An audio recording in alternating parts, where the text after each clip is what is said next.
It was designed to be a reformatory, which is pretty much different from a prison. A prison is like a human warehouse. A reformatory, they brought humans in here, and they like gave them they taught them like religion. They got their schooling. They taught them trades. When they did get back to the outside, they had something to fall back on. Originally, they only allowed inmates between the ages of 16 and 30, and they had to be first-time youthful nonviolent offenders. Most of the guys that were here originally were for like petty theft and stuff like that. Later on in the years, it then did turn into a maximum security facility. We housed the worst of the worst. Closed down December 31st of 1990, and in the 94 years of operation, the building's held over 155,000 inmates. When Shawshank Redemption was done being shot here, they tore down our wall, they tore down all of our outbuildings. What we have left is the main building. Granted, the building is big, a little over 1/8 of a mile from wall to wall, and 250,000 square feet.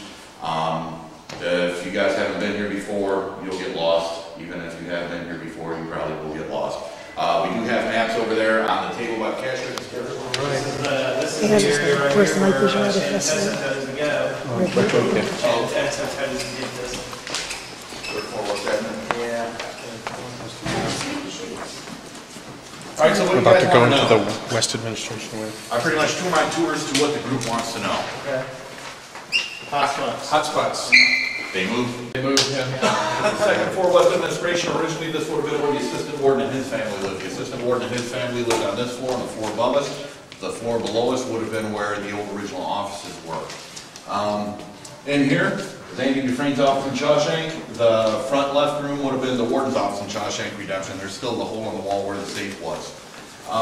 Paranormally, it's hit or miss. Yeah. Upstairs. We've seen apparitions up here. We've got some pretty decent EVP.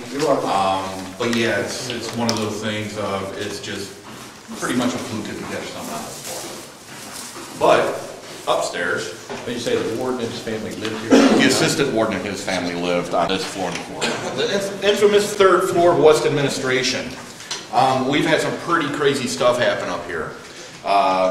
Shadow people are rather common. Past 2 years, we've also been getting the infamous weird lights, visual lights, just free floating. Let me see, I've been an investigator since '93, back when we were considered to be crazy or occultists or Satan worshipers. Yeah, that's when we were. Yeah, and I've been called in to do some pretty hefty cases. I've been called in by like clergy and stuff like that to help them out. And out of all the nasty places and all the nasty cases I've ended up, being involved in, the most violent thing I've ever experienced was actually standing right in this area about 7 or 8 years ago. Showing the last handful of people were out on a public ghost hunt, and it was just myself and those 5 people.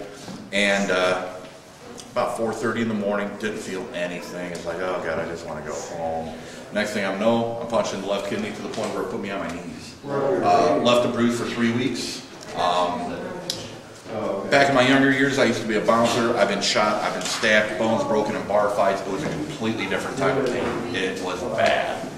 About 2.5 weeks ago, there was a private ghost hunt here, and there were a couple guys that were, let's just say they create their own like interesting little gadgets.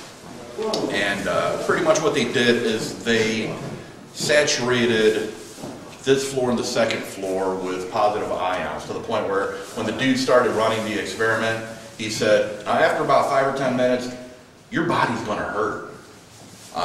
He says, if that starts happening, just get out of the area. Ran the experiment for a little while, and crazy stuff was happening. Doors were starting to open by themselves. Doors were, the sound of doors slamming, that the doors were already closed. Doors closing without any noise. But the weirdest thing was, we're shutting down the experiment, heading up to the chapel. He's like, all right, we're going to shut this down, head up to the chapel. When he says that, we hear something. The only way we could describe it is like the sound of a growling, snarling jaguar in the attic. Yes, once in a while we'll get a raccoon up there. But you could tell the difference between a raccoon and a large, mad something. A few seconds after that happened, we heard something that sounded like a large wooden desk being drugged from this area in the attic all the way across to the other side. Now, after that night, we have a good amount of seasoned tour guides here that they'll go anywhere in the building. They have no problems during the day. One of the tour guides actually approached me last week and he said, man, what is going on that third floor? He says, I cannot go up there. I haven't been able to go up there for a while now. And actually, when I was talking to him, it goes back to the day after we ran that experiment. Wow. So, yeah, this, usually a pretty good area. So, actually this whole floor is rather good. All right, the perfect floor. these 3 floors here would have been the warden's quarters where him and his family lived. Back in 50, warden's wife accidentally was shot up here, died 3 days later at Mansfield General Hospital. People report... Who shot her? Huh? You said she was shot? Yeah, she was shot. It was Saturday or Sunday morning. She was getting ready for church. Reached up into the closet, get her hat box down, and dislodged her husband's 32 automatic pistol. Yeah, and it shot her in the left lung. Whoa. So, people have reported over the years experiencing a woman up here, everything from full body apparition to getting EVP up here of a woman. What's her name again? Helen. And also smelling perfume and stuff. So, yep. Let's go somewhere that looks like a prison. Let's do it. We're inmates now. This is like a whole new, this is weird. What do you mean? Just, I don't know. I just said I'd never go to prison in my life, so. I guess I'm... And now you're doing it for... Yeah, I'm doing it for an end, yeah.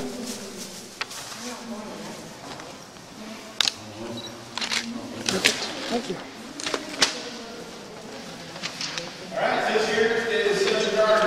Oh, here it is, yeah. Maybe used back in the day for visitation. Back in those days, all they had were the big red curtains that went over the bars, but you could still hear the noise from the blocks during the visits. What else? In Shawshank, this would have been your mess hall, this is where they filmed all the dining hall scenes. In Air Force One, this is where they were assigning, the general was assigned his way to get out of the Russian gulag. That's why we have Lenin and Stalin up on the walls. Okay. We installed the glass walls about 5 years ago. That way we could climate control this area. We ran out for banquets, weddings. We had a prom here a couple weeks ago. You name it, we have it. All right, this here's the West Cellblock. Believe it or not, this is our little cell block. This is only 5 tiers high, 350 cells. If you are an inmate that decided that you wanted to be on because the cells are a lot larger than over in the east, one of the bad things is all the tiers are open. It was very common for inmates to either get thrown over the rail or to jump over the rail to commit suicide. It became such an issue that the state wrapped the cell block in chain link fence. That way it's more like a steel cage match than anything. Sure. These 21 cells were redone for us back in 2000. The guys that came through and did the awake video. The gold cell down at the bottom, number 60, was used in a little Wayne video back in 2003. Wow. And yeah, this is the cell block where that they filmed for Air Force One. Now down at the end of the cell block, on the right-hand wall, that is the entrance to the west wing. On the first floor, that's where the west showers are. Second floor, the Jesus room. And on the third floor is the quartermasters. EVP sporadically in the west showers. Jesus room, once in a great while you'll get something. Third floor, people get more visual stuff than that. There's more visual stuff than EVP or anything. Yeah. So, alrighty. What's the picture? 405, is that the west cell right there? Was 405 a number? Oh, I stayed from this. All right, this here is solitary confinement, the whole D block, detention, control. Went by a bunch of different names over the years, but pretty much it was the same idea. This was the prison inside the prison. If you screwed up in general population, you came down here. Legally, you're only supposed to be down here for 30 days at a time, but there were loopholes where you could spend more time down here. I've seen records of inmates spending over 700 days down in these cells. Oh, wow. Doesn't sound that bad until you know that, well, there were different time periods. One time period, the lights would be on 24/7 down here. The lights, or another time period, the lights would be off 24/7 down here. And they'd also feed you at irregular times, and it would always change. So it would completely throw off your internal clock. I had a buddy who was down here for 15 days. He said it felt like months. There were tons of suicides down here because the guys would just go nuts. What happens if they had more inmates than they could store down here that they needed to put in solitary? Different time periods, what they would do is they would utilize the north side, first and second range of the east cell block. Oh, okay. That would be like an overflow. Do you guys hear birds? I'm sorry. Yes. Right behind you. Now, there have also been a couple murders down here. Probably the most notable one was 1932. Corrections officer Frank Hanger was walking around doing his hourly rounds. A couple of the boys broke out and beat him to death. Over the years, we've experienced them several times. Usually, it's more of a physical thing than anything.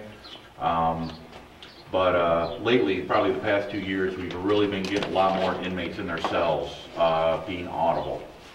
So, yeah. On solitary confinement, there's 2 levels here. Both of them are just giant loops.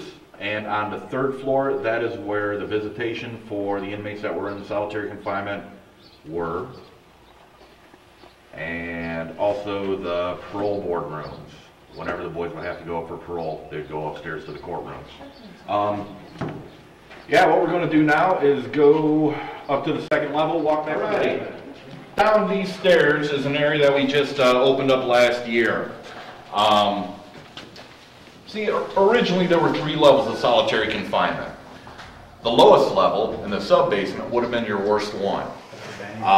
It was so bad to the point that when Dr. Leonard took over being the warden of this institution back in 1903, he went down there, saw the conditions, and he said, no more. So they stripped all the cages out. They weren't cells, they were cages. And he stripped those out and sealed that area off. The way you get down there is you go down the stairs, do a 180, and walk all the way back to the back of solitary. You have to weasel your way around, and then there will be 2 small rooms off in the back. The room off to the back left has a staircase that goes up to nowhere. So, we've actually been getting a lot of stuff down there. That is the only area I've ever seen a consistent K2 hit in this building. Also, we've gotten 3 full body apparitions on thermal downstairs. Oh my gosh. So, yeah. Good times, good times. Also, a fair amount of apparitions My we've seen goodness. down there.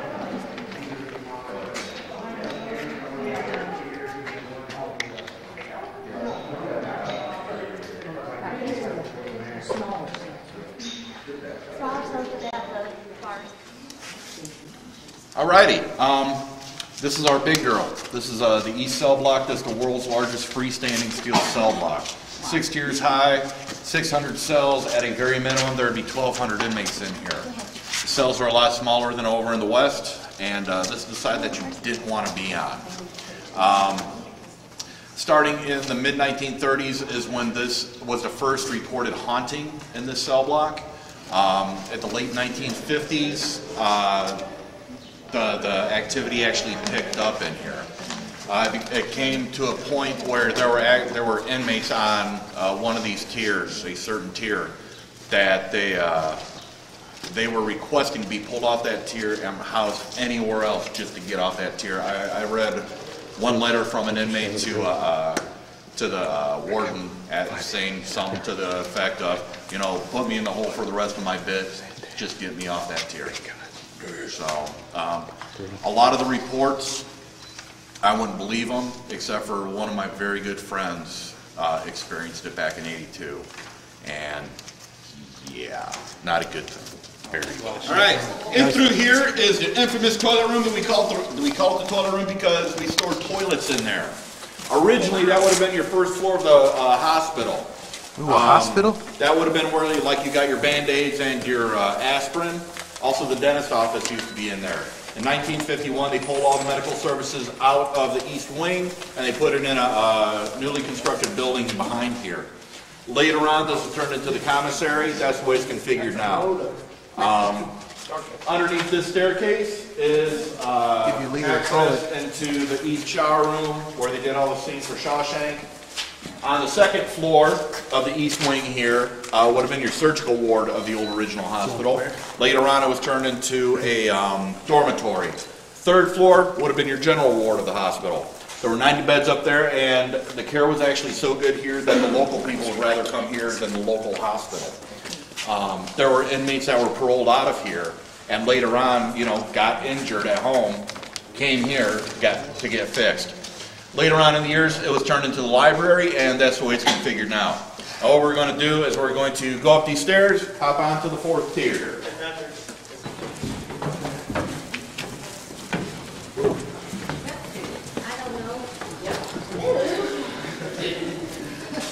Somebody's scared the crap out of somebody. Did you plug in any batteries before we got here? All right, this here is the chapel. The inmates were required to come to service. If you look up on the walls, there's like a diagonal line. That's where the balcony used to be. The balcony was used for the local people. The local people were allowed to come here for service, but they just have to sit up there. Paranormally, past couple of years, we've been getting a woman up here quite regularly. The last hunt, no, 2 hunts ago, was the last time I know that somebody experienced her, and she was actually screaming up here audibly. Well, there you go. Figured it out. What else? We've heard her laughing, crying, singing, sobbing. We also get a fair amount of shadow people in here. There's also another level above here. Some people call it the infirmary, some people call it the TV ward, even though it's never used for any of those purposes. The area was closed off in 1937, and they never used it again. Not 1,000% sure what it's originally used for, but we've got some pretty nasty stuff up there. The way you get up there is you go through that doorway right there, and there's a staircase that goes up. Another area of interest, historically, and actually paranormally too, is if you walk through this door into the west cell block, you walk through another door that will lead you into the west attic. We just opened that area up last year. The building was originally housed to hold 1,100 inmates.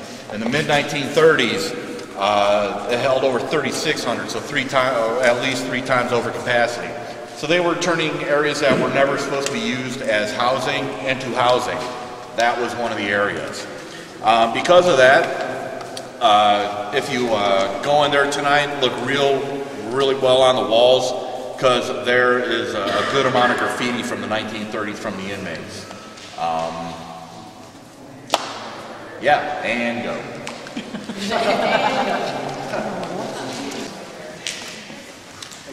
Yeah. The woman screaming? Probably Helen, Oh, okay. the warden's wife. She was going to church. So maybe she came here for help. That's a good possibility. That's a good possibility. All right, this here, we're back into the middle section of administration on the 3rd floor. These rooms were originally used as what they called bachelor's quarters for the corrections officers that decided to rent a bunk or whatever to stay here during their work week. When Shawshank was done, the room over here was used to film the halfway house scene where Brooks hung himself. Thus, being Brooks was here, so was Red. So, and also, point of interest, if you find yourself in this area tonight and you're tuckered out, that in the corner is the most comfortable chair in the building. You may sit in it if I'm not sitting in it. All right, now we're back onto the ground floor of administration. This is the center hallway. We did open up the full basement underneath administration here. The way to get down there is you go behind these stairs here. There's a staircase that goes down. If you go down there, just be careful because the floor is a little cattywampus, but you guys signed your waivers, so just don't die. That's all I'm asking. We're gonna try not to, but if we do, you guys have to you have to say something in the voice recorders. You know, that's the deal.